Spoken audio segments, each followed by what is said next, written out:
So what does it mean?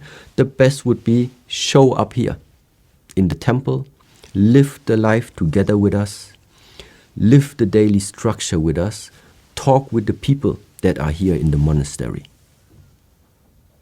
And just immerse yourself in the normal 24 hours in the way how we are living over here. That would be the best case.